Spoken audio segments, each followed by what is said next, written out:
Hi guys, welcome back to my channel. ನಾನು ನಿಮ್ಮ ನವ್ಯ ಮಹೇಶ್.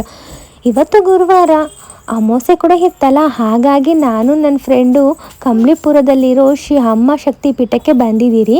ಈ ದೇವಸ್ಥಾನ ಹೊಸಕೋಟೆಯಿಂದ 6 ಕಿಲೋಮೀಟರ್ ದೂರದಲ್ಲಿದೆ. ಈ ದೇವಸ್ಥಾನನ ಕಾಟೇರಮ್ಮ ದೇವಸ್ಥಾನ ಅಂತ ಕೂಡ ಕರೀತಾರೆ. ಹಾಗೆ ಇಲ್ಲಿ ಶ್ರೀ ಪತ್ತಂಗಿರ ದೇವಿಯ ಹೋಮ ಕೂಡ ಮಾಡ್ತಾರೆ ಅಮಾವಾಸ್ಯೆ ದಿನಗಳಲ್ಲಿ. ಅದು ಕೂಡ ಸಂಜೆ 5 ಗಂಟೆ ಮೇಲೆ ಸ್ಟಾರ್ಟ್ ಆಗುತ್ತೆ. ಹಾಗೆ ಪೌರ್ಣಮಿ ದಿನಗಳಲ್ಲಿ ಲಕ್ಷ್ಮೀ ಕುಬೇರ ಪೂಜೆ ಕೂಡ ಮಾಡ್ತಾರೆ. ಇದೆಲ್ಲದ್ರ ಬಗ್ಗೆ ಮಾಹಿತಿ ನಂಗೆ ಗೊತ್ತಿದ್ದಿಲ್ಲ, ಯಾಕಂದರೆ ನಾನು ಕೂಡ ಫಸ್ಟ್ ಟೈಮ್ ಹೋಗಿದ್ದು. ಹಾಗಾಗಿ ಕಾಟೇರಮ್ಮ ದೇವಸ್ಥಾನಕ್ಕೆ ಯಾರ್ಯಾರು ಫಸ್ಟ್ ಟೈಮ್ ಹೋಗ್ತಾ ಇದ್ದೀರೋ, ಇಲ್ಲಿ ನಾನು ಸ್ಕ್ರೀನ್ ಮೇಲೆ ತೋರಿಸ್ತಾ ಇದ್ದೀನಲ್ಲ, ಆ ನಂಬರ್ಗೆ ಫೋನ್ ಮಾಡಿ ಹೋದರೆ ಹೋಮಕ್ಕೆ ಬೇಕಾದ ಸಾಮಾನುಗಳಿಂದ ಹಿಡಿದು ಹೋಮದ ಪ್ಯಾಕೇಜ್ ಟೈಮಿಂಗ್ಸ್ ಬಗ್ಗೆ ನಿಮಗೆ ಫುಲ್ ಡೀಟೇಲ್ಸ್ ಸಿಗುತ್ತೆ.